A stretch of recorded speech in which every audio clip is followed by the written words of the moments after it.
features live coverage of an African safari and may include animal kills and carcasses. Viewer discretion is advised.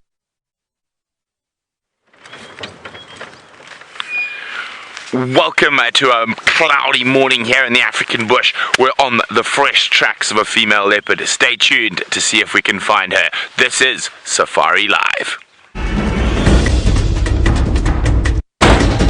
Ready?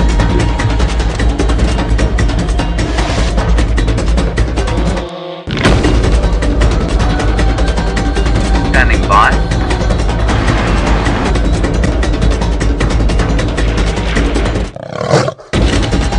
5, 4, 3, 2, 1. You are live, you are live. Good morning and welcome to a beautiful Djuma private game reserve for your sunrise safari.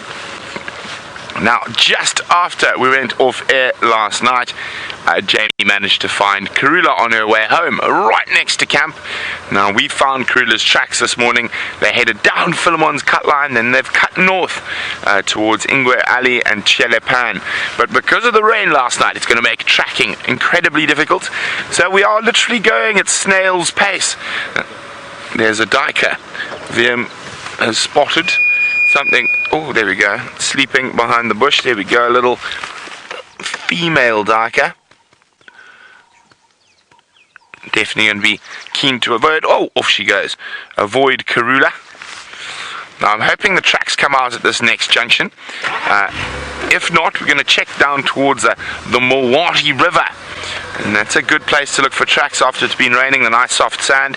And if she's heading north, if she hasn't had success in the hunt, there's a good chance she's going to search around the riverbed and the river banks for Inyala, bushbuck, and the other animals that during that cold, wet, windy weather we had last night will try to take refuge in the thickets.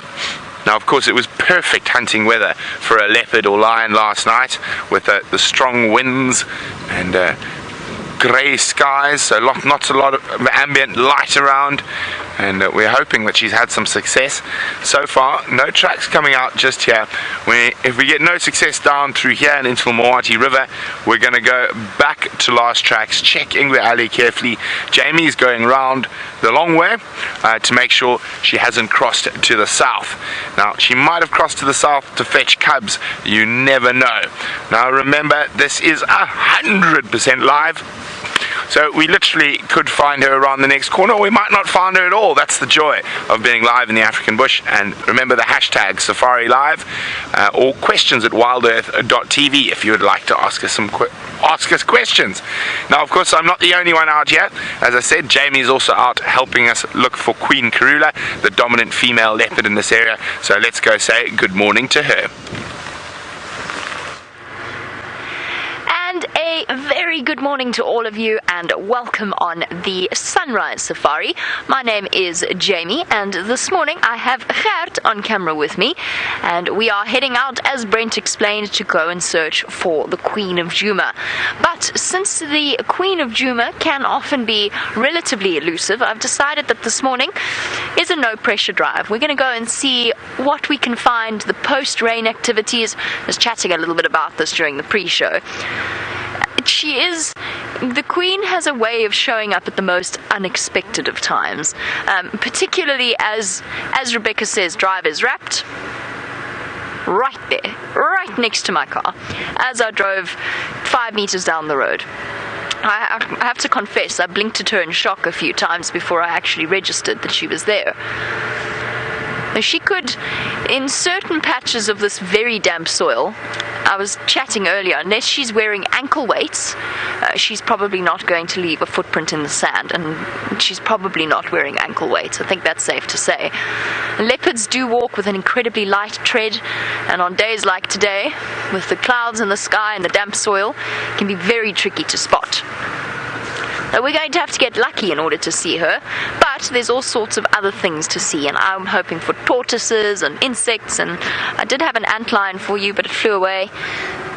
And because antlion adults only live for 24 hours, some species, I didn't want to remove it from where it had the potential of mating with other antlions. So I don't still have it in the car with me. I have left it to go about its life cycle. We might see dung beetles, we might see all sorts of things. And usually after the rain, you also find that the birds are a great deal more vocal. I've said all of this, now I just have to find something. And of course, most of the animals tend to hide away on days like today. They don't have to worry about coming out into the open to a waterhole to drink. There'll be puddles in different places. And really, they're just sort of standing shivering somewhere, sheltering from the wind, and probably being thankful that they made it through, as Brent explained earlier, made it through the very, very dangerous night. And baby impala. We're looking for baby impala as well. Sure, that looks like it's pouring down over Bushbuck Ridge. I'll try and show you in a moment. Hold on, and get to an open area. Bushbuck Ridge is an area outside of the reserve. It is not too far away from us, and it partly borders, no, hyena again. They walk with a much heavier step than leopards do. But yes, Bushbuck Ridge is neighbouring parts of the Sabi Sand, or close to the parts of the southern Sabi Sand. And it always gets a little bit more rain than we do. I'll show you now.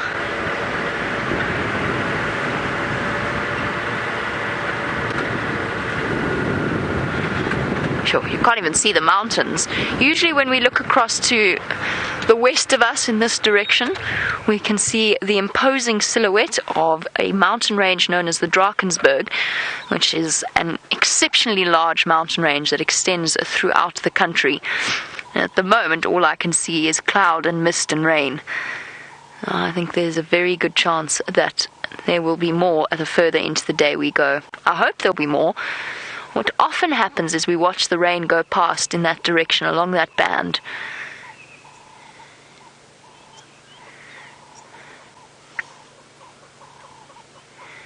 Yeah, I think there's a good chance that there's going to be more rain. Hope so. Sorry, I'm distracted by my game drive radio. Ooh, pretend that didn't happen. Distracted by my game drive radio. I'm just listening, and that's the way that we contact other guides and chat to them and coordinate our search and share our sightings with everybody else. Right, where should we go? Let's go this way. We'll go and check the southern boundary. See if the Queen went to go and fetch her little ones from the southern side of our traverse area and bring them back.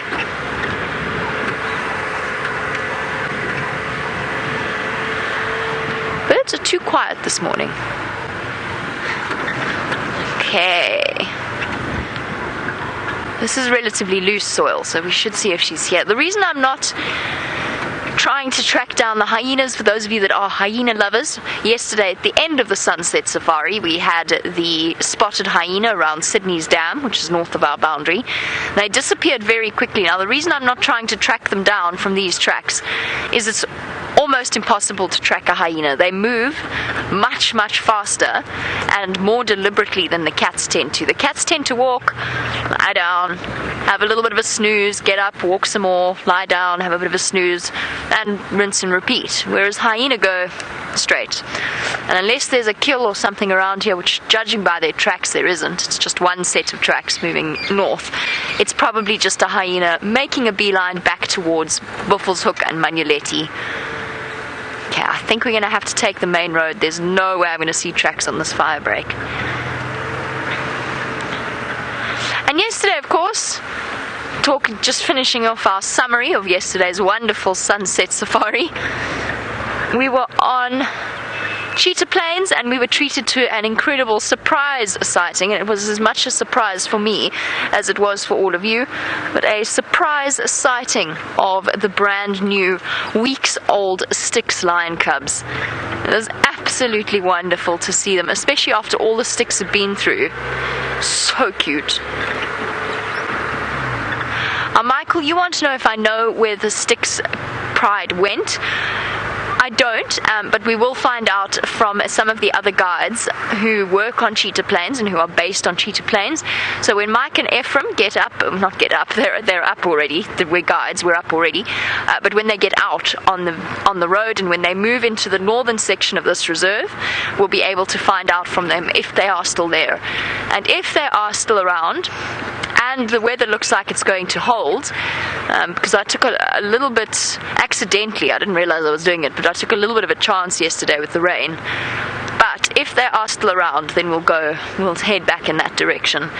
But I'm waiting for now. We'll wait and see what they say. If they're there, then we'll go. It'll be so exciting. Those little things are just too sweet. And we're lucky to see them. I was going there for cheetah. The cheetah, by the way, vanished. After all of that, the cheetah had gone south into Mala Mala. So there were no cheetah, but there were surprise lion cubs.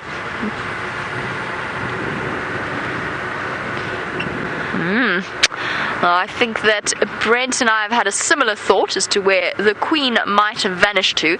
Let's go and have a look at what's happening in a riverbed.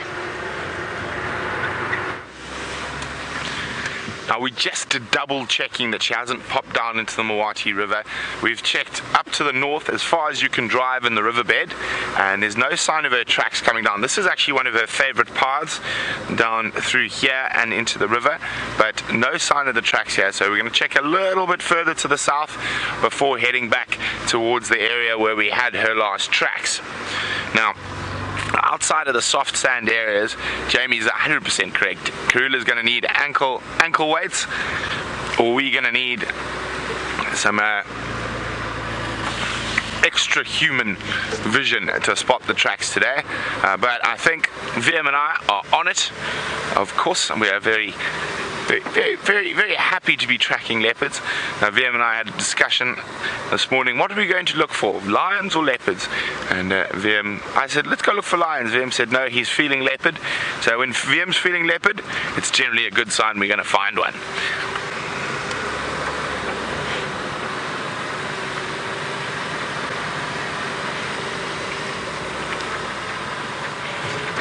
Now in this area we did see some tracks of Inyala running at speed, so we're going to go a little bit further to the south in the riverbed, and who knows, maybe she'll pop out, or at least her tracks will pop out. And fortunately in the soft sand, one of the reasons we're utilizing this soft sand this morning is it is one of the best places to see tracks.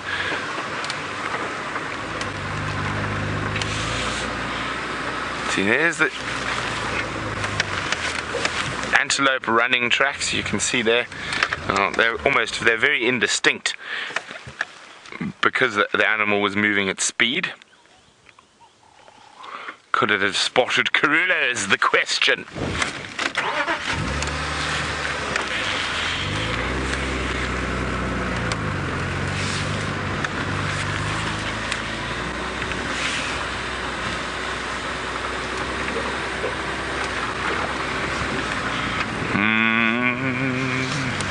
More running tracks. Still no leopard tracks though. And we're definitely not going to miss tracks in this sand today.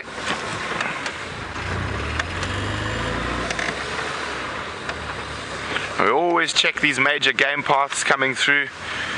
No fresh tracks after the rain here, so we'll keep going.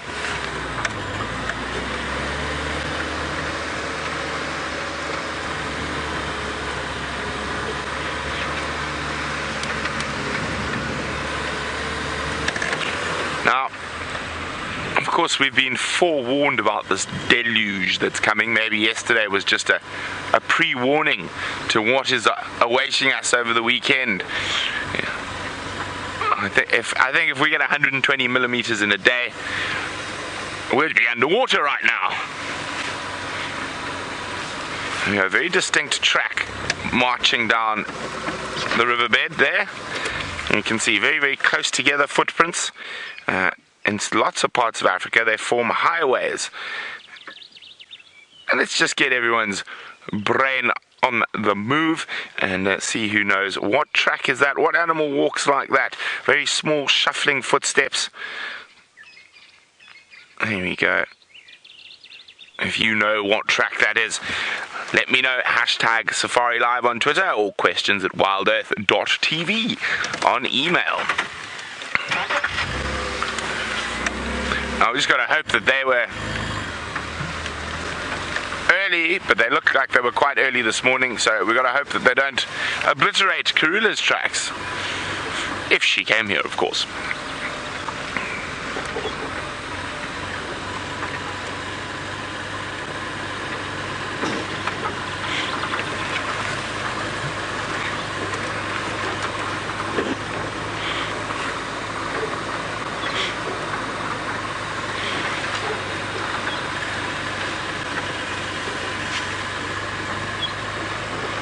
Okay, so far no sign of the Queen of Djuma.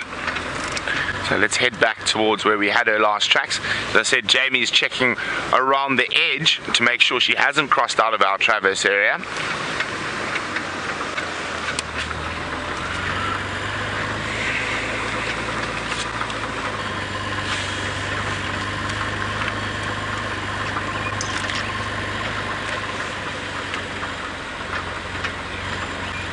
Now, we're probably at one of the lowest points at Djuma at the moment, and Safari's wondering what part of Djuma has the highest elevation. There's a couple of spots. I would say Cheetah Cutline, pretty high, and the area around Sandy Patch, and then of course the area just to the south of Impala Plains where the Gowrie repeater, which helps send this incredible picture through the world, is located.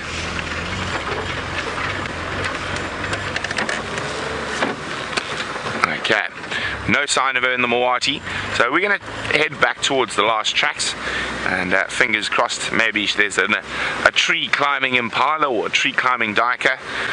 That of course is out of their normal nature unless they've been caught by a leopard and put there.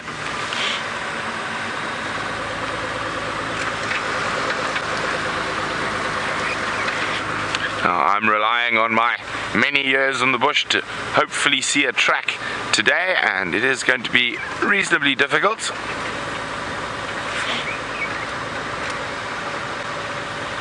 Or even better, hopefully she just walks down the road towards us.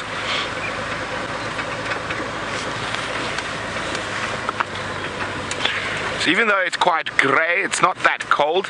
It's about 22 degrees Celsius, 75 Fahrenheit.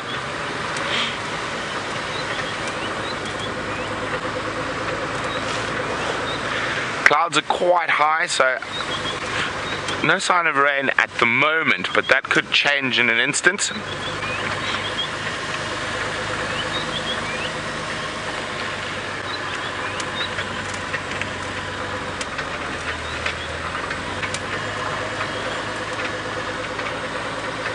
Well done to James and Kyle, you were spot on indeed. Those are the shuffling footprints of the sea cow, or sometimes even called Satan's pig, the hippo. Now the reason hippos have got the nickname Satan's pig is because they are incredibly dangerous to human beings, and they actually kill more human beings than any other mammal in Africa. And most of that is on the water, rural fishermen on their little dugout canoes, but also at night when they come out of the water, and quite often will feed very close to human habitation. We've had the hippo all around recently, and even last night we had one in the garden, which is not a place you want a hippo. So the hippo last night managed to push the gate open and come feed on the lung grasses in the garden because no other animals there. So I don't know how he did it. He must have used his nose and pushed the gate that the elephants bent, and he also decided to do something quite silly, which was walk on the deck. The deck's not in a good way this morning, but I'm quite sure we're hopefully going to get that gate fixed ASAP. But while we continue our search for the Queen of Djuma and our avoidance of hippopotamus on foot, let's go see how Jamie's search further to the southwest of us is going. I hear that you've been talking about hippo with Brent, and it brings to mind a story where I first discovered my brother's hidden athletic prowess. Many, many years ago, when because my brother's much, much younger than me, many years ago we were staying at an area close to Hazyview on the Sand River. And so Hazyview is to the south of us. It's quite close to Paul Kruger Gate in the southern part of the Kruger. And an area renowned for the number of hippopotamus. As you might guess, it's the Sand River. There's lots of sand, and the Sabi River flow pretty much permanently. Anyway, the one evening we were wandering along from where we were staying to dinner, and there is a certain complacency that we as South Africans get every now and again until we have a near miss, and then we go back to being alert and careful. And we were wandering to dinner, and these people very, very kindly from their room wanted to warn us about the hippo, but the way in which they did that was by shining the light straight at us, blinding us and going, "Be careful, the hippo," which turned out to be a bull that was standing about, I don't know, let's try not to exaggerate with the big fish kind of story. It was probably about 20 or so meters away from us, and we turned and we ran. Which you shouldn't. We always talk about the fact that you don't run, but in this particular situation, here's a Steenbokkie. Hold on, put that story on hold while we put our little Steenbok on camera. Hello, little one. And you saw a Duiker with Brent. Now we've got the other dwarf antelope of this area. Could see a sharp Steenbok, but that's very, very unlikely. This little male Steenbok will do for this morning. Oh, such a beautiful little antelope. Trot, trot, trot, trot, trot, trot. Here he goes. And somewhere around here, he would have been sleeping, and he would have woken up with his mate in this territory, assuming that he is a male that's established a territory and has managed to find himself a lady friend. So he would have spent the night, the two of them mate for life.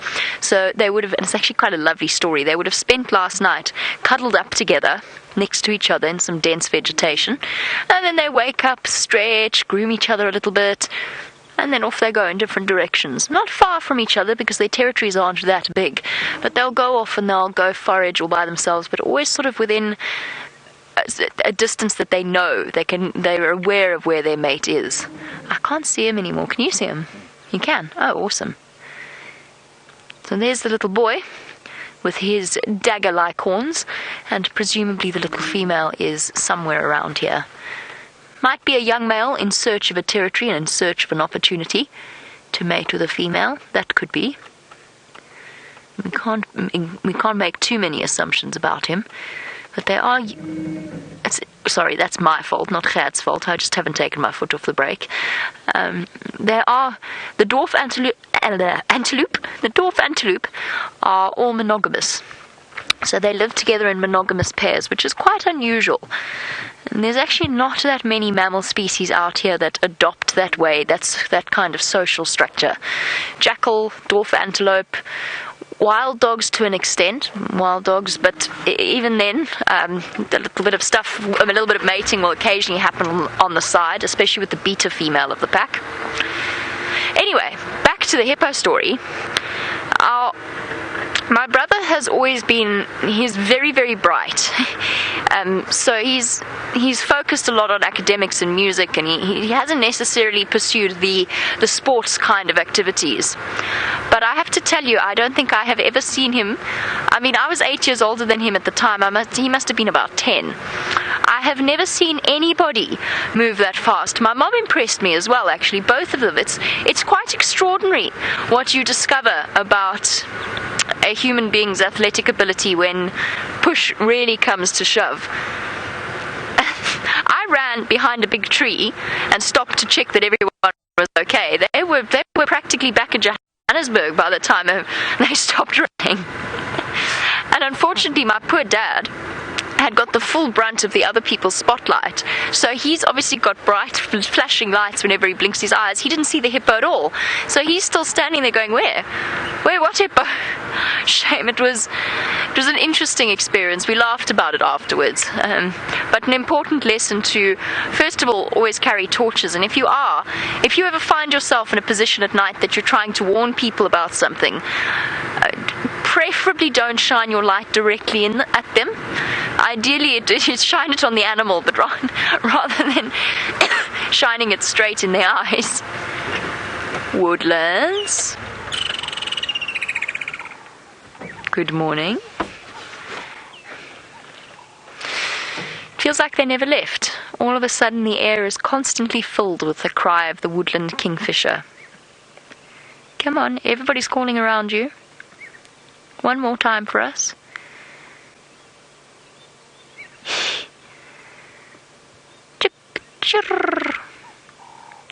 It's the one bird, not the one bird call, one of the many bird calls that I've never been able to imitate. This is a migrant species for those of you that are joining us for the first time. In other words, they have only just returned, not quite from distant shores, but from further north up into Africa. They've only just returned in the last few days, and it goes from no woodland to lots of woodlands everywhere, constantly calling. Don't stop now on my account. You were calling so nicely earlier. Of course, the power lines make for a perfect vantage point for birds like kingfishers, rollers. You'll find a lot of the birds perch up here. And weavers as well will also do that. They will even construct their nests on power lines. They're just thoroughly convenient. And like all animals out here, they are very good at making the most of what they have. Whether it's a power line or a roof eave in the form of the starlings' nests. Come on, one more call for us. Oh, sorry, let me just take my foot off the brake because that's my fault. The camera's wobbling like that.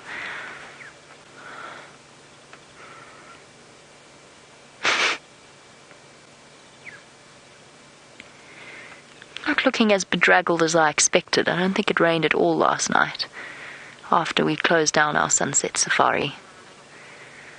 Okay, Kingfisher, 15 seconds. And then I'm going to move. Sorry, fly up my nose. You are, this is just being stubborn. It was calling so beautifully as I pulled up.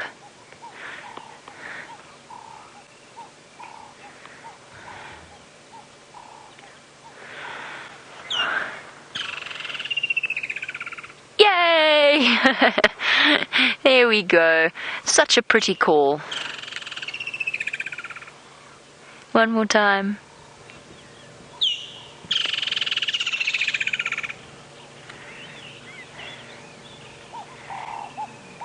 We'll also have a chance to see them do their mating displays to each other, where they fly up and they lift up their wings and they do this strange little bowing motion.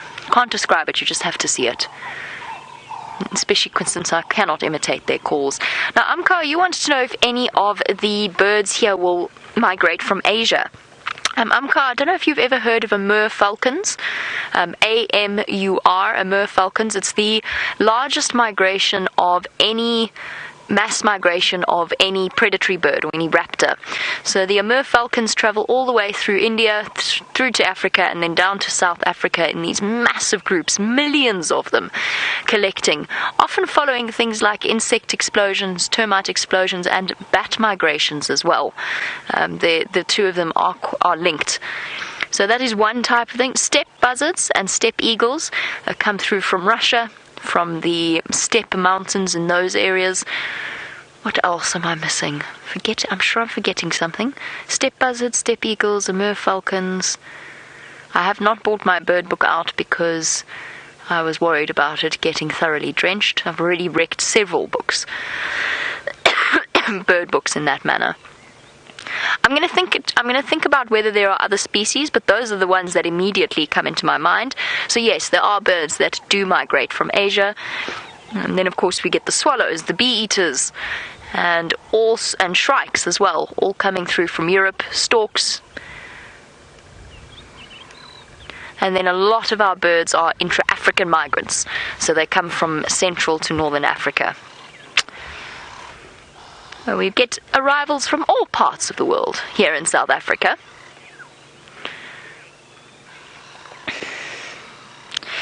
David, you want to know if they migrate for the food or because of the weather. It's mainly food-based, so their migration is mainly based on food. Although I imagine that weather, if I were a bird and I had wings, the weather might play an important part in my decision-making. But no, instinctively it's to follow the patterns of mainly insects, bats, and other such things. And they come through to an area that's more suitable for them to breed in.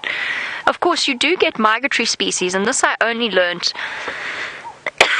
excuse me. This I only learnt whilst working with Safari Live, because I was under this misapprehension that birds migrate, all species of birds migrated here to breed. And that's not actually the case. I don't know why I was under that misapprehension, because now that I think about it, of course, storks go to Europe to breed. Or some of them do. I'm sorry.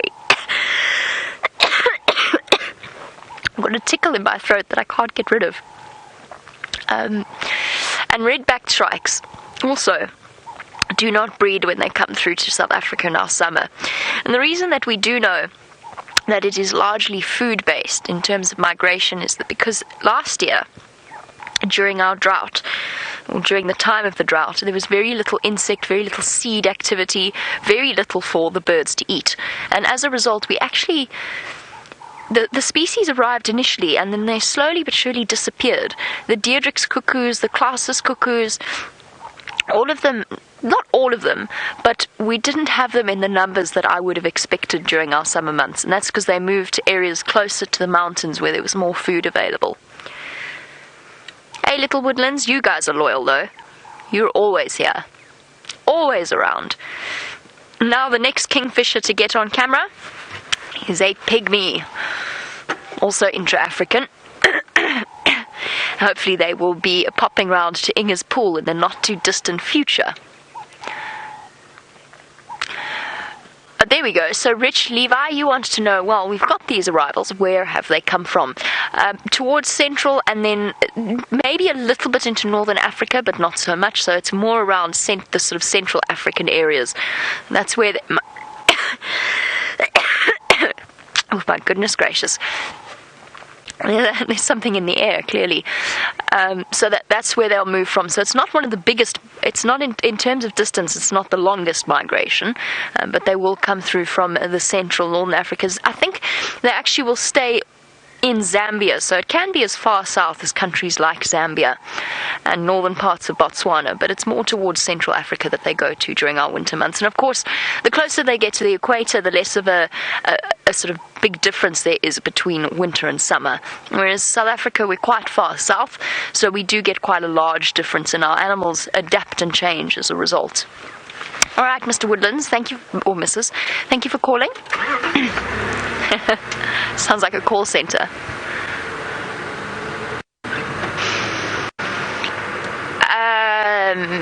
Aaron, very good question. Which migratory kingfisher migrates the furthest?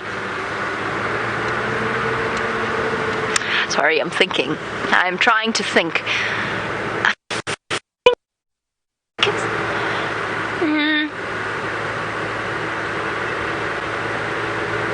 I'm just going through a list of kingfisher species in my head, and I'm going to go with probably the woodlands. Yeah, I'm going to go. I think the woodlands probably migrates the furthest of the kingfishers that we see, but there might be kingfishers in other parts of the world that migrate even further.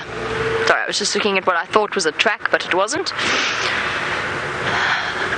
Can I get back to you on that, Aaron? Because I don't know. I'm not 100% sure. Much in the same way I wasn't 100% sure last night where a rhino beetle's eyes are. And I'm still not 100% sure exactly where a rhino beetle's eyes are. I tried to find out, but it's a bit of a confusing one. They've got a very odd facial structure. I'll get back to you, Aaron. I'll double check. I think that for the kingfishers we see, it's probably the woodlands. If only for the fact that they're usually one of the latest to return. I'm going to go and check on, speaking of birds this morning, I'm going to go and check on a nest site that I know of. So while we do that, let's go and see what Brent is up to.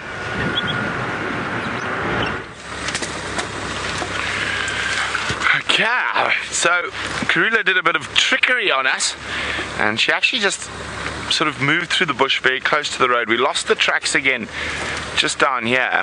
So now she's gone into an area where it's nearly impossible to see tracks.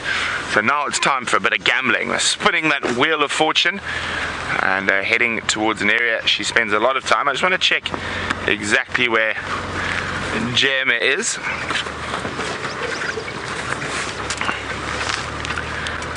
Jamie. Also heard some lions roaring toward the east of us, so if we get no luck, we'll go look there. Whereabouts are you at the moment?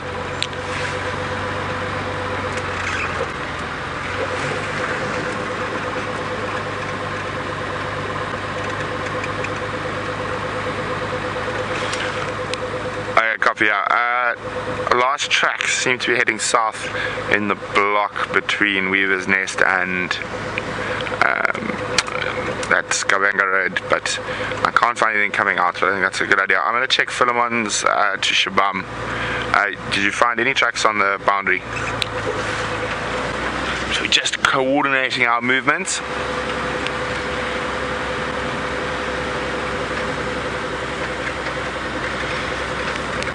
Copy, thanks.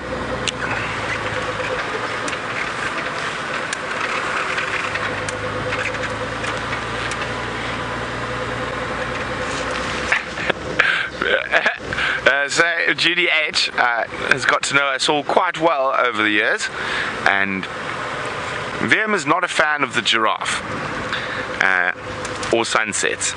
Now, VM and I tend to lean towards the same type of sightings, and Judy H says, how about an incentive for VM if he spots Karula? He can skip 3 giraffes and 1 sunset. VM, what do you think about that? Now he's picked up, Judy. You've got him awake. His head is on a veritable swivel at the moment. We're just going to double check she hasn't gone through Shabam. Jamie's coming up towards Treehouse Dam from that way, so we're covering all our bases.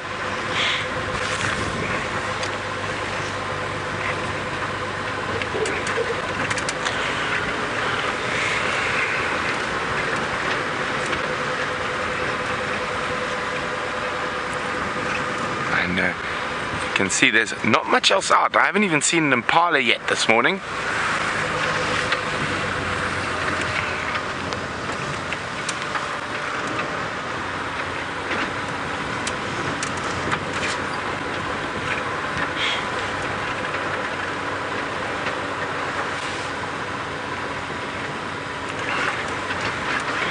Ooh.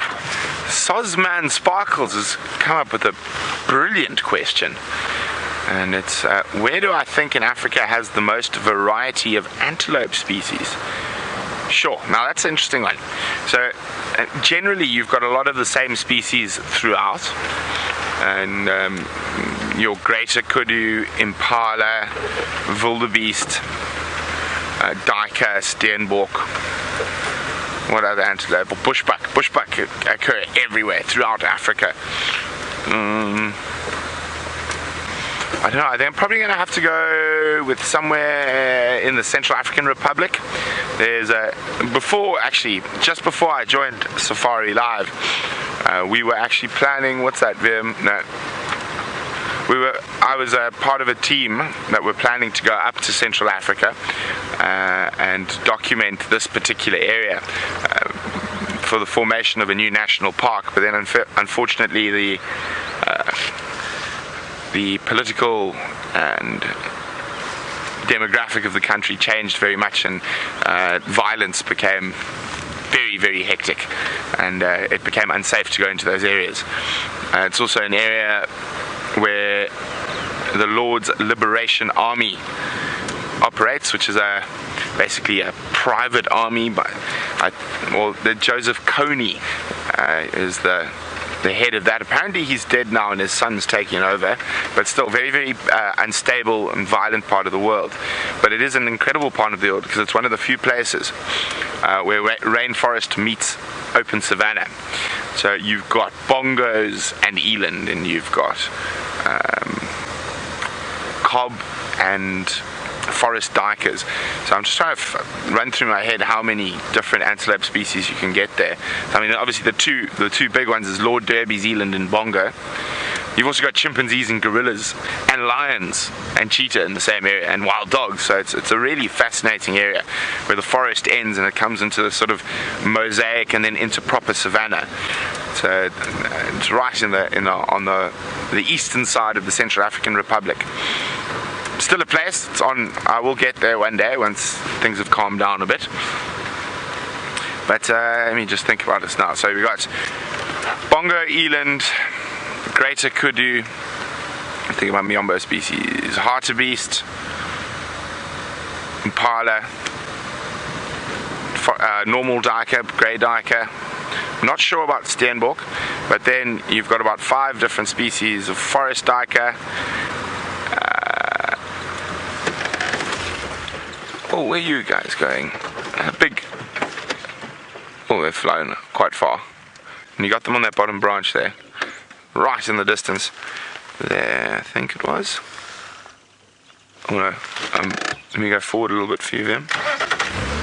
But you're on the right tree. I just think, oh, what's wrong with the gearbox this morning? It's a bit cold. Yeah, there we go. Oh no. A little bit to the right.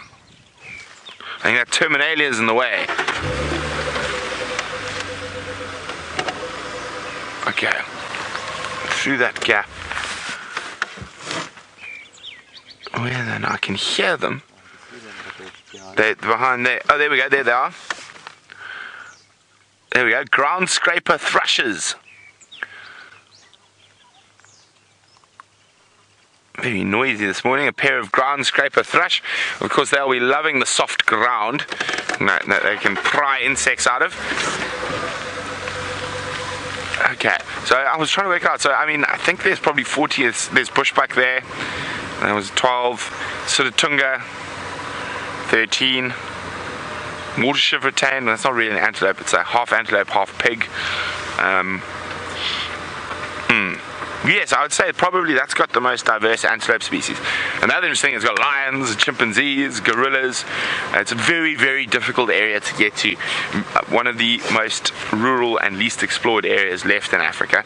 And of course, that's what attracts me to it. And I've been very lucky that I've got to go to places that people cannot even imagine.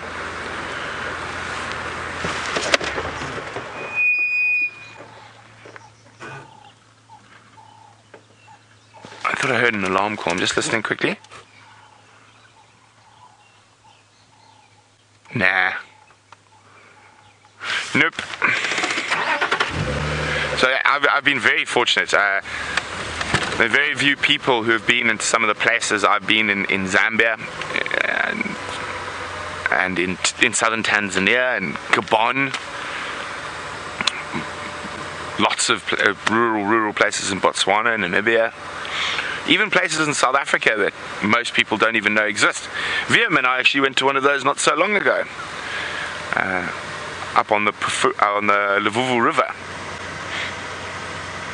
So yeah, there's always that wanderlust for the great unknown, and there's so few of those areas left. And the adventure in my soul cannot say no to those type of places. South Sudan I've been to. Again, not a place one should go to lightly. Had to wear bulletproof vests while we were there.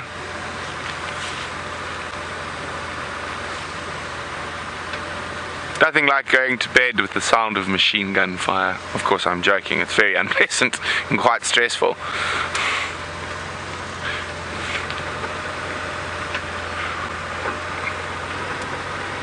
Okay, well, we're going to keep searching for Karula, but shh, don't tell Jamie about the bulletproof vests and going to bed with machine gun fire. But let's go see what she's up to.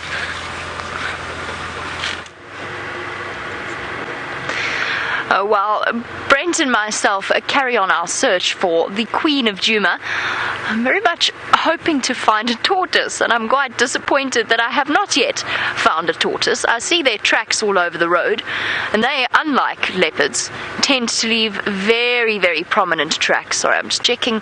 This is one of Karula's favourite areas. There's a big dried up riverbed that runs through here, and it's got the perfect hidey holes for something like a leopard. Oh, very nice. I did say that we're not just looking for leopards, we're looking for other exciting things. And in particular, I'm interested in seeing the bird life now that the rains have come and gone. And there is one very bedraggled looking Bateleur. One of the most striking birds of prey that we see out here. Looking a little bit windswept, feathers a little bit ruffled. But that bright orange face and their bright orange legs. They're also known as the short-tailed snake eagle, although to me the Bateleur name just sounds that little bit cooler. Giving us a view of the ruffled brown feathers at the back. This is a boy, or a male Bateleur. Actually, let's be fair. He's a male Bateleur, fully grown. It does take them 7 years to attain this adult colouring. When they hatch, when they fledge, the juveniles and the sub-adults are a sort of a nondescript brown colour. But the adult Bateleurs attain this very striking combination of black, white, brown and red. Oh, doing some really hard work there of realigning all of its feathers after what was probably quite a windswept night. And all of the feathers have to be laid out properly in order for it to dry properly. They've got to make sure that preening is so essential to making sure that their feathers work. And of course their feathers are essential to keeping them airborne. On a day like today, it's actually that things like the larger birds of prey, the vultures, will struggle a little bit to fly around because they have to wait for the hot air to rise. But Bateleurs don't need to worry too much about that. And it's not uncommon to see them swooping low to the ground. One of the things about their short tails, hence the name short-tailed eagle, and the fact that you can't really see its tail from this angle, is that they tend to have quite an unstable flight. So it's a very easy bird to recognize straight away. And it's for those of you, or for those who are beginning their birding skills in South Africa, it's one of the first birds of prey that you learn to identify in flight. And of course, it has the added advantage of being one of the only birds of prey where the dimorphism between males and females become very, very clear. So most of the birds of prey, the only difference... Oh, goodness, such an enthusiastic greeting from Brent to Herbie there in my ear. Yes, the females have more white than the males. In other birds of prey, the only real reason you can tell, only real way you can tell the difference is to look at the difference in size. Are we going to leave our bedraggled Bateleur? Oh, I think that's a lovely description. Bedraggled Bateleur, and go off and see if we can't find some other things. We are going, if we don't find a leopard, we are going to find a leopard tortoise. And I'm very, very sorry. And I've got the question there, but I don't think the person who sent through the question's name is Egg Sack. But that's what I heard. Chad, do you have any ideas? I heard Egg Sack.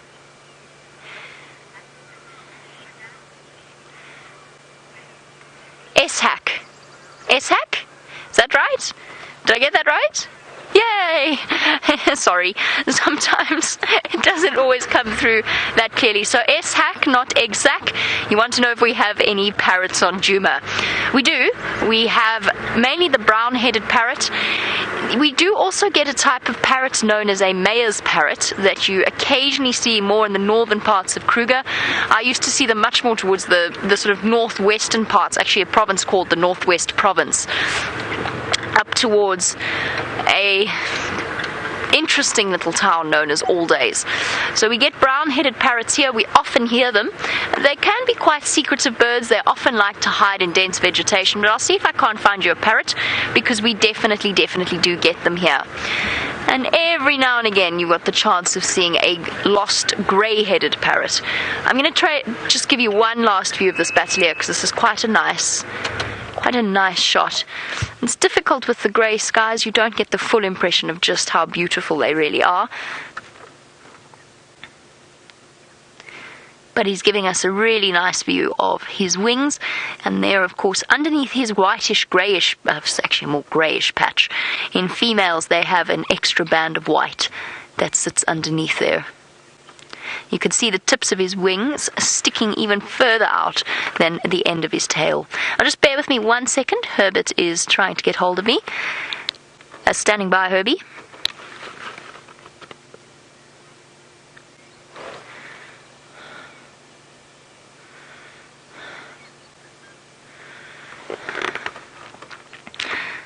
Ephemery, Herbs, we did.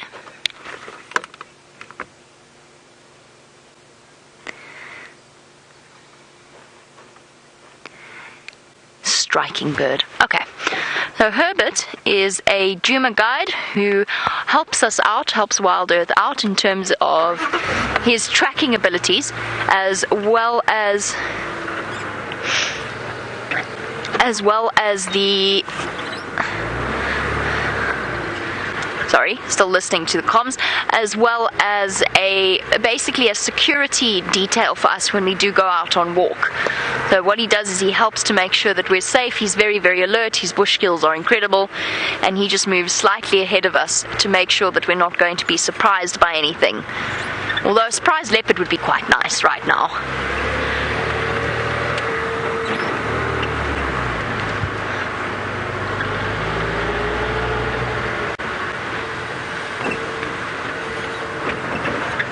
Okay, so no tracks crossing there.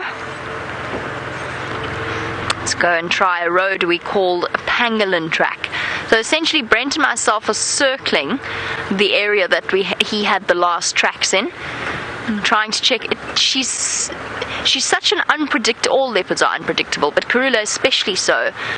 It's very difficult to predict exactly where she's going to go. I'm going to go off a hunch and go and check a road called Nyala Road South. But before I do, I think I see some Impala. Let's check and see if we've got any little ones.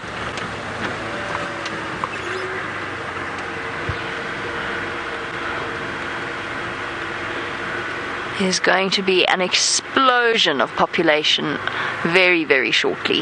We've seen the first few Impala lambs. Now we're just waiting on the rest of them.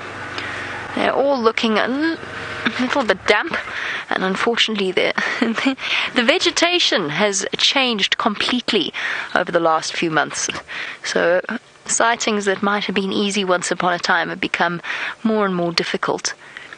You're still pregnant, one at the back still pregnant, heavily pregnant. No sign of any little jumping lambs. Yesterday morning we were treated to such a beautiful sighting of an Impala lamb, playing, jumping, full of the joys of spring. Standing by.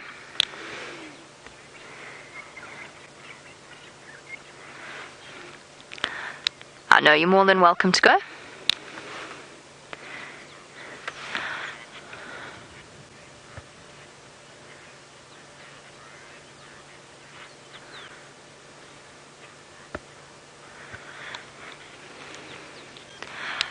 Okay, copy. I'm going to take Nyala Road South, Bateleur. I'm going to check that area just on a hunch. Sorry, everybody. I'm just planning our search with Brent, so where we're going to go. And he's just telling me where he's checked. Okay, copy. Thanks very much. I'll check Weaver's Nest, Nyala Road, Bateleur, all those roads. Okay, sorry about that. We just had to coordinate our search efforts and decide which of us was going to go to another sighting, not a Karula sighting, but a different sighting. and Brent will be heading across in that direction in a little bit.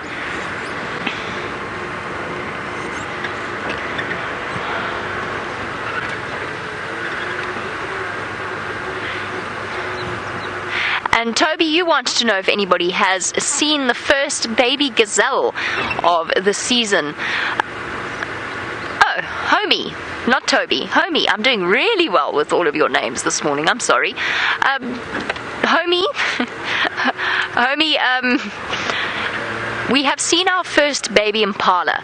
Now, they are just a subtle distinction. It's not a hugely important one, but just in terms of the correctness of identifying the different antelope. A gazelle is actually a specific type of antelope. So we don't have any gazelle in this area, but there's things like Thompson's gazelle. There's lots of different gazelle up further north in Africa and the sort of eastern edge. So Kenya, Tanzania, that's where you get a lot of gazelles. We don't get a gazelle. We have impala, so we have seen baby impala. We've got nyala, we've seen baby nyala as well.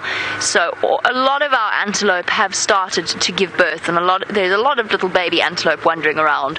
So if you think of the distinction, for those of you who are confused by the terminology between gazelle and antelope, the different antelope families antelope are divided into different tribes. So all gazelle are antelope, but not all antelope are gazelle. Just like all toads are frogs, but not all frogs are toads. Gets a little bit confusing. Rebecca is puzzled. So all types of gazelle are antelope, but not all antelope are classified as gazelle. Sounds like one of those IQ tests. If all wimbles are wombles and all mumbles are nimbles, and I know what I mean.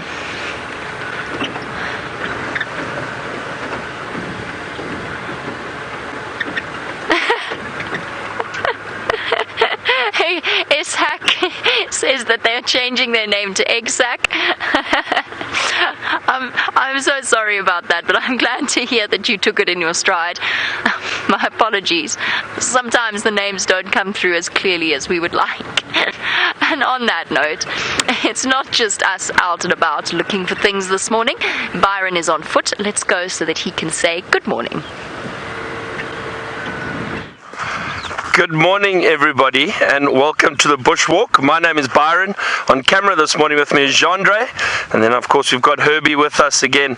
And we are just getting started on our Bushwalk. We've come to the clearings just outside of camp, not too far from camp. Beautiful area around here, nice and open, so we wanted to have a look around. And I know Jamie has been discussing the impala births with you, and I've managed to find something quite interesting just over here on the ground.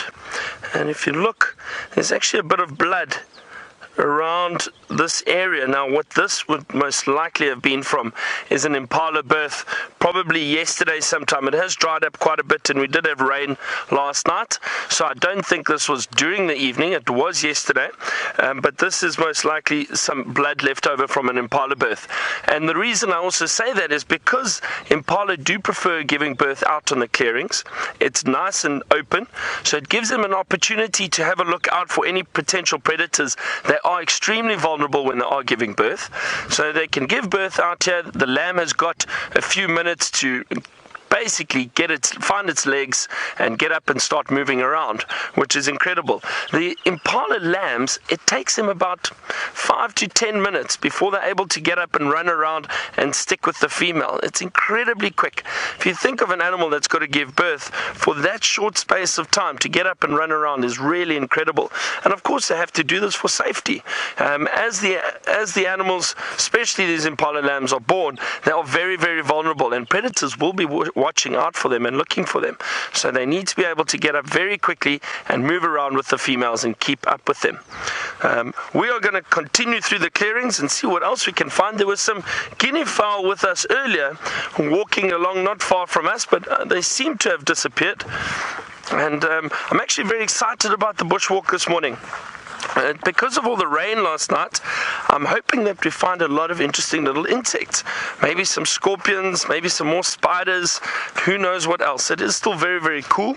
The temperature is not quite as warm as it was. Sorry, just watch out here. Don't want you to fall over. The temperature is not nearly as warm as it was yesterday. So only about 22 degrees Celsius or 78 Fahrenheit, which is nice.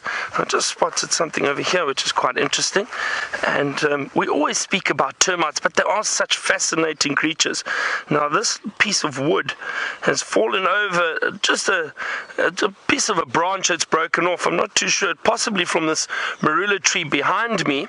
But what's happened is termites have come in and invaded this piece of wood, and you can see they've caked it full of soil, and the reason for that is they're breaking it down. Now I don't want to move it or disturb it because they've clearly set up almost, not quite a colony, but a feeding area that they've been breaking down this wood, so I wouldn't want to disturb them. I'm sure there are termites underneath there, but it's incredible to see how they dig up soil underneath the wood, and while they're feeding on and breaking the wood down, they pack soil around it. The reason for that is probably to protect themselves, so they can feed and break down that wood very easily while they're protected by the soil around them.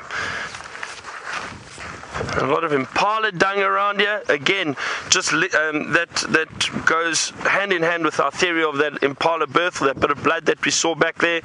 You can see there's a lot of impala dung, and I'll try to show you some pellets. Yeah, a few right here. Some young impala pellets just all over here actually.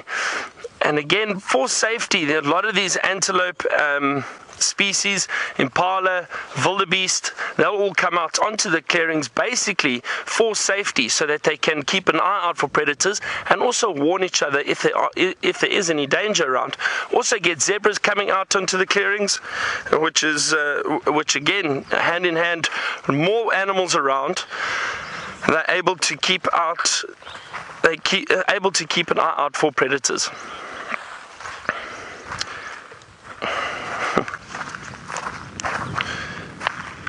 I'm just going to be crossing a road now.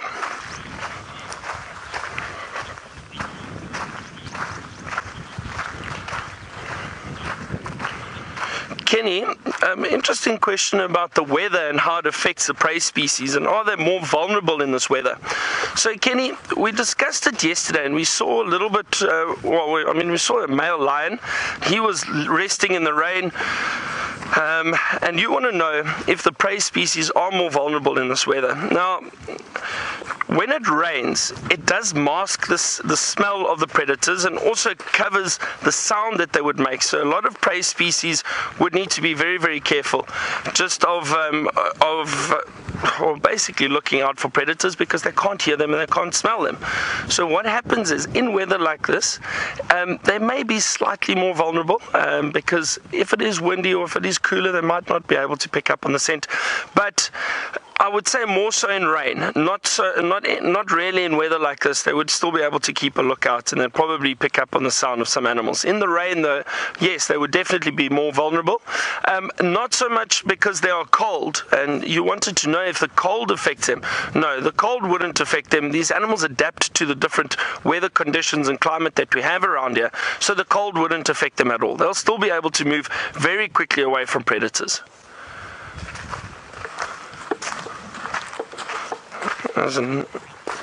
Alright, so we're going to continue and head south. That's our plan for this morning. While we're heading south, let's head back to Brent for an update and see what he's got.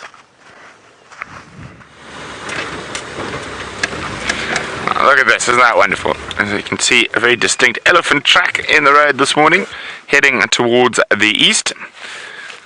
And hopefully we catch up with the Ellie.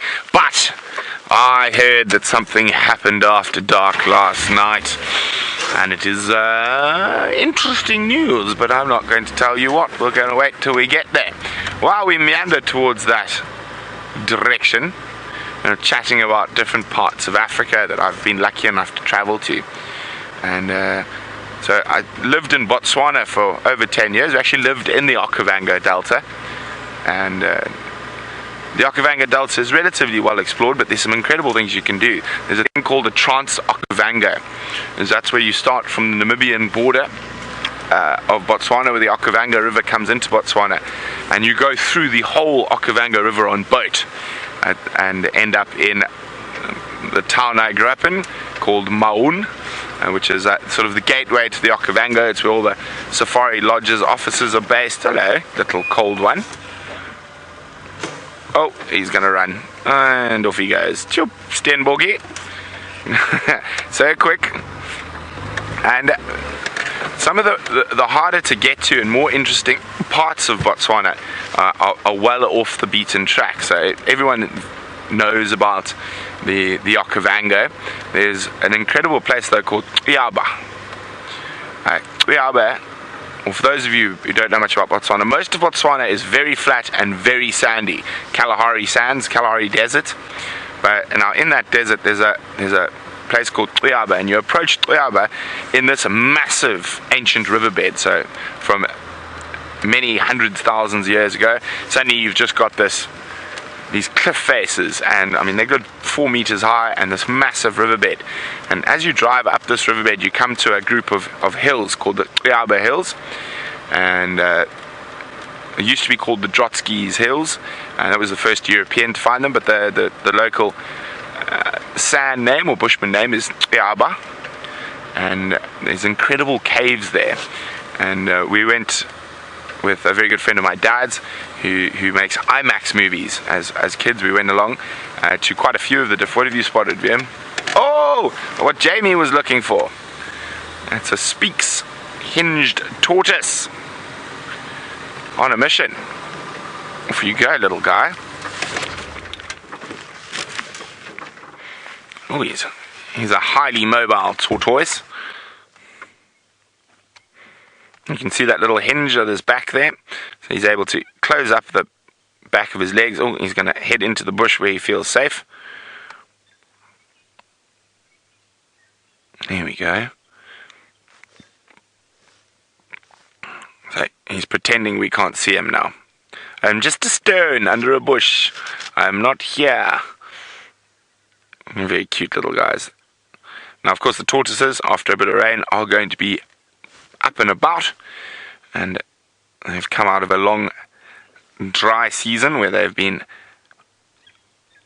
keeping their body rates down to a minimum. Now there's lots of green grass and water, so they're able to move. Well, we'll leave him to pretend to be a rock. So, and in the main sort of Thuyaba caverns, which are massive, there's a little side cavern that you duck down and you go through, and it's called Moab, is what it was nicknamed by everyone there while we were filming. And it is, Moab stands for the mother of all bat caves. Now there are so many bats in this cave that you cannot stay in the bottom of the cave while you're filming without oxygen, because they use without an oxygen mask or diving apparatus. Because what happens is they literally take in all that oxygen, and with all their defecation and urine, they drop massive amounts of ammonia and carbon dioxide. So you're literally unable to breathe down there. And when you're caving, which I've actually done quite a bit of, the most important thing to remember is to always keep a lighter with you. And I thought it was quite a strange thing, but it's absolutely amazing. So the lower the oxygen level gets, when you flick the lighter for the flame,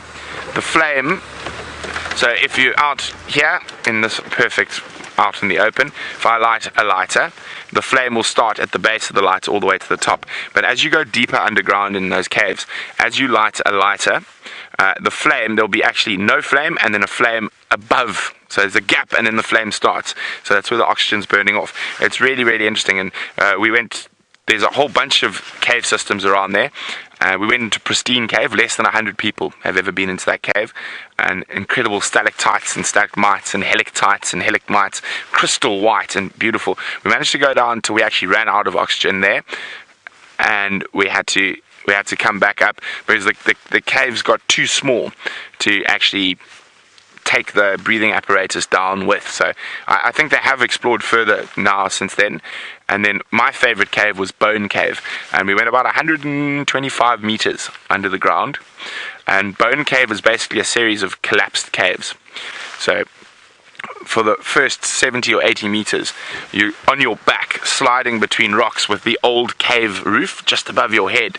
And then you get down into it, and there's zebra jaw bones and stuff fossilized there.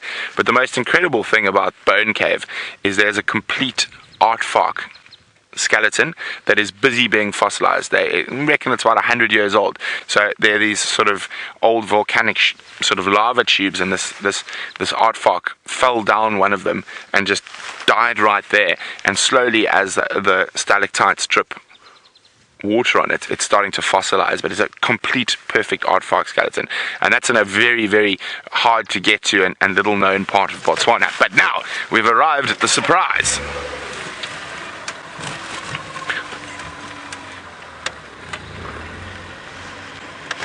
Oh, you see that, Vim? Did you see that rock? Let's see if we can show you the rock from a distance. Look, the rock's moving, Vim. It's a moving rock. Here we go, the Nkuhuma Pride. Now they've actually started moving distance again, which is a good thing. It means they must be getting better. And we're going to get in a bit closer. I also saw one of the Birmingham boys.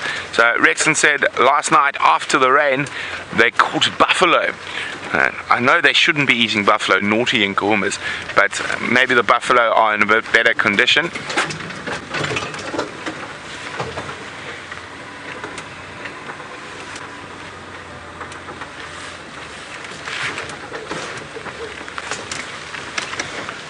One, 2, 3.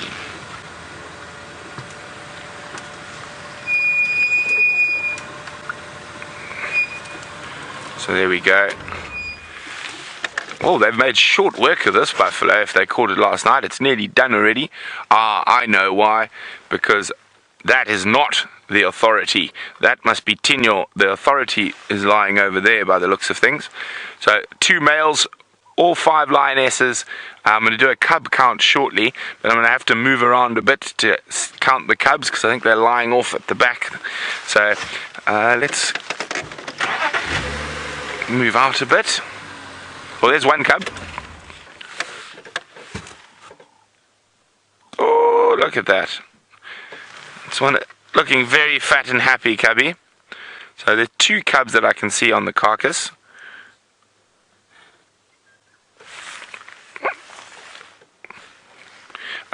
Sorry guys, just need to be on the game drive for a second. Here's another one. Andrew, I've just arrived. There's all 5 Wansatis and 2 Wanunas here.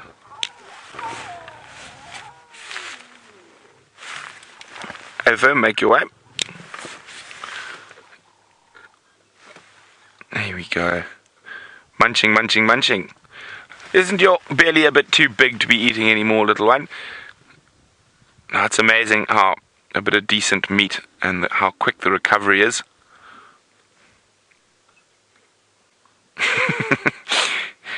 A little Buddha belly there.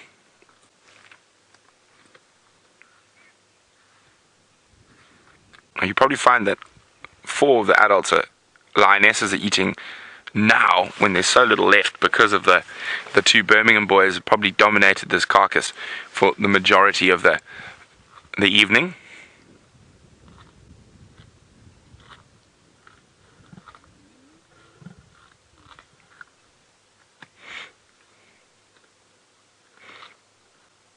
Now this is about 4 or 5 kilometers from where we last saw them. Okay, well let's go around and see if we can see the rest of the pride. Now, oh wait, is she gonna pull the carcass? No, she was. I thought she was for a second. Now, Sammy Soccer, how are you this morning? I'm very well. Nice to have you with us. Sammy would like to know, how long does it take to gain the trust of a pride that you can get close to them? Now, Sammy, in all my adventures and wanderings, I'm lucky enough to have been in areas where lions have not seen vehicles and run away from them. It took me about 5 months in total till we could treat them not quite as casually as we treat the Nkuhumas, but we could get close enough to view them comfortably from a vehicle, even when they had cubs. At about 5 months, and that was in southern Tanzania. Okay, there we go. So there were 2 cubs on the carcass. Let's see if we can. 2. There we go. 3, 4, 5, 6. So all 6 cubs present and accounted for. The authority with his back to us, and the 5th Nkuhuma lioness. Look at that belly. Look at you. You guys are so fat. It's okay, it's okay. Look at that waddle. My goodness. Could you be more obese, you little piggy? Well, it's good news. And hopefully these... Look at the size of that. It's like a soccer ball.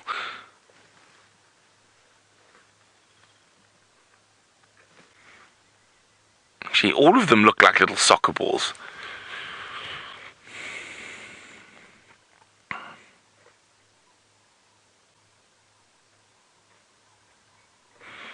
Now, of course, leopard generally take a little bit longer than the lions to habituate. It's just also much easier to find lions. Tracking a pride is always easier than tracking a single animal.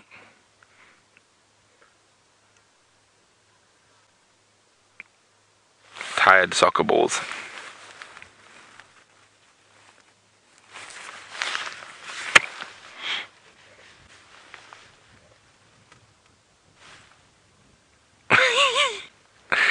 They look like they've eaten so much they're actually uncomfortable.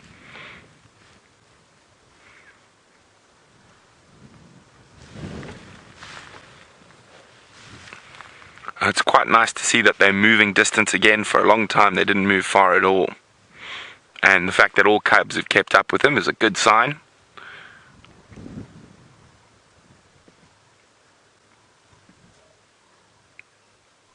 Oh, everyone's full, tired, lovely weather for them to just lounge about out in the open. No having to seek shade. Good digesting weather. Yeah, well, let's go back to the ones that are munching away on the carcass. I couldn't see. It looks like a buffalo bull, but it's quite difficult to see. Okay, so while we move back to the lions that are still munching away, let's go see what Jamie's up to. Brent has been much more successful in his search for the cats of Djuma. I did find you a birds in a nest, but then flew away, as our winged creatures do on these live safaris. Now, I'm going off gut instinct and a sort of a wish and a dream that perhaps Karula will be somewhere around the Nyala Road South area. And the biggest problem with this particular patch is that... negative, please repeat.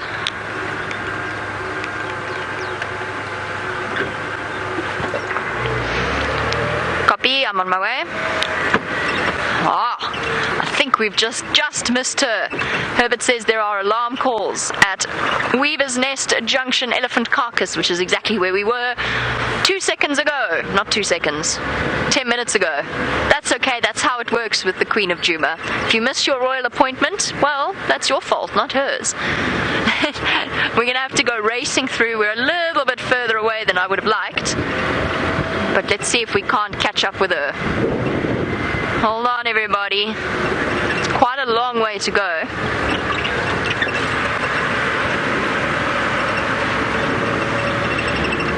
Karula. Hopefully it's Karula. It could actually be anything. It could be a male lion. It could be this poor Duiker. It keeps running ahead of us and trying to hide, and I keep disturbing it. Shem, I'm sorry, little one. I'll try and show you it now. Ooh, maybe not. It's ducked into some very dense vegetation off to my left. Okay. Note are often the best way of finding a cat, particularly on a rainy day. They're moving about, the animals see them, and they alert everything to their presence. Now, the alarm calls were picked up on by Herbert and Byron on foot.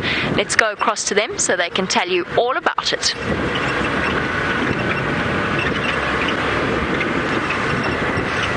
So as Jamie was mentioning how important alarm calls are to find certain predators or predators in general, we've just heard some kudu alarm calling.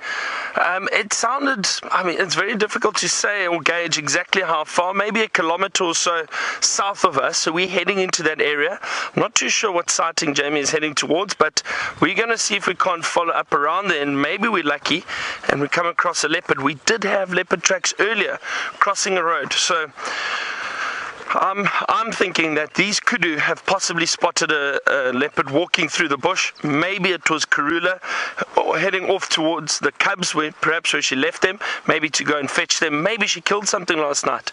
We're not sure. But that's the exciting thing, is that we don't know. But it makes sense to us. It does make sense based on the weather that we've had and where Karula was yesterday. Remember, I told you we actually saw her yesterday afternoon around 2 o'clock walking past the camp. We heard the Impala alarm calling. Myself and VM ran out quickly, and we got to see her.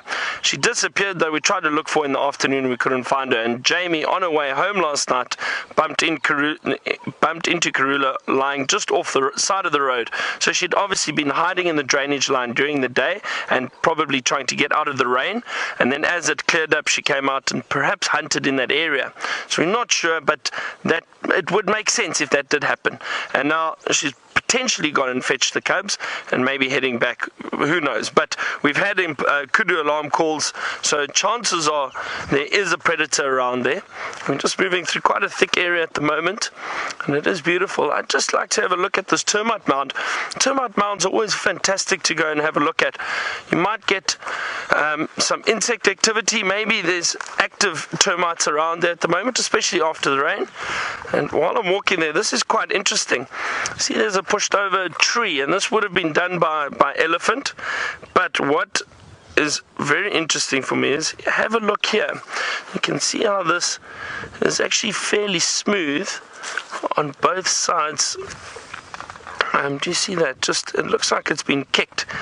And I wouldn't be surprised if what's happened is while the animals...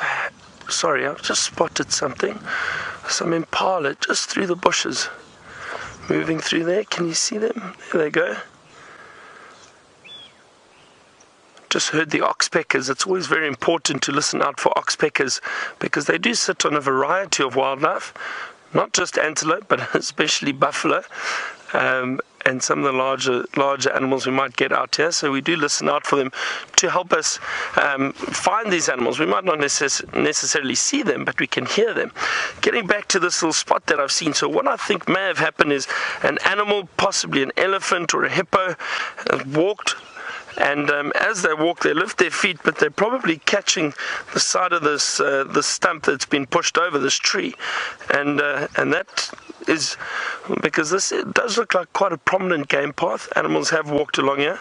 Okay, this part of the tree, and this is a knob thorn, and you can tell it's a part of the acacia family, and you can actually see these very distinct knobs on the side of the tree. And this knob thorn, this part of the bark was stripped off by the elephant. It was feeding on the bark, but this over here has been kicked a few times, and I think that's possibly from animals walking over it. Another interesting thing with the knobs on this acacia tree is it has got apparently a medicinal use.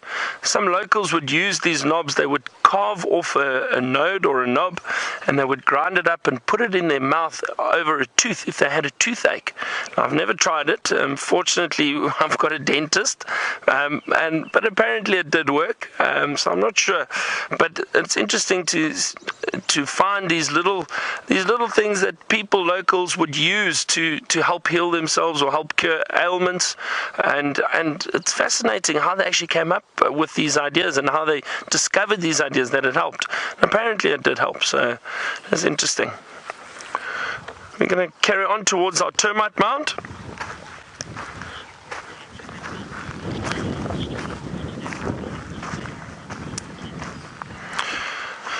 And while we head to this termite mound, Sonia, you wanted to know if we have termite problems in our camp. So Sonia, the termites in Africa fortunately aren't too much of an issue because there's a lot of vegetation and that for them to feed on, but we do have to be careful, and a lot of camps do take precautions against preventing termites attacking the wood and the decks and the rooms of certain camps. I don't think we've got problems in our camp. No, we don't, not at all. So, but most of our camp's built up with brick and that, but the bit of wood that is around is treated, so we don't get termites in there, and there's a lot of vegetation and that for them out here. Oh, look here. There we go. Something interesting. Beautiful millipede. Oh, that's nice. And remember I mentioned how after the rains we probably start seeing a lot of insect activity, and these millipedes are known for being seen after a lot of rain. They do get active and they do start walking around, and these millipedes are very interesting animals, or little creatures, arthropods rather, not animals. And these millipedes actually have, and I don't want to disturb him to turn him around, but they've got so many legs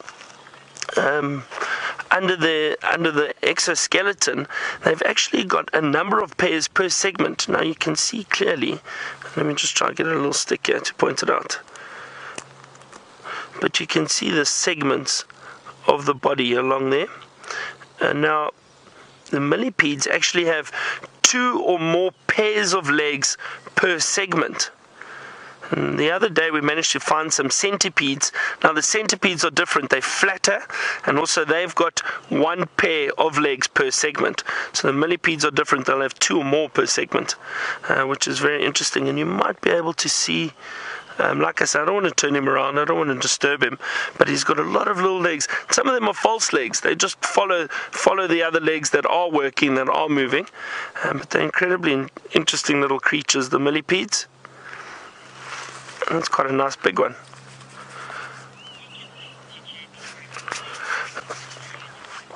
Alright, I'm going to have a look around this termite mound briefly, see if I can find something. If not, we're going to carry on towards those alarm calls that we had. And speaking of alarm calls, let's head to Jamie and get an update from her. We have raced across in the direction of those alarm calls. Now, Herbie tells me on the Game Drive channel that it was a kudu alarm calling. Now, that's really important information for me because I need to know what animal to look for in terms of the alarm calls, so that I know roughly whereabout they came from, because I didn't hear them myself, so it's a little bit more tricky trying to follow up on them. Our kudu gives off a deep booming buh, buh kind of a bark. It's the loudest bark of any antelope, and it travels particularly far. Luckily, I did actually notice some kudu not too far. Sorry, Wendy. Not too far away from that Bateleur when we were there earlier, and I couldn't get them on camera because they were just too far away.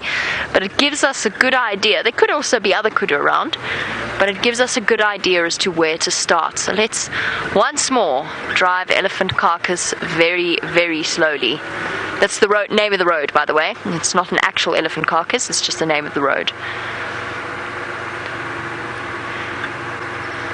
So if my memory serves, the kudu were right in this dense vegetation off to my left. I don't see them anymore. Could well mean that she's managed to catch something and she's on her way south to fetch the cubs. That's what I'm hoping for, because it'll mean that she's going to constantly keep moving.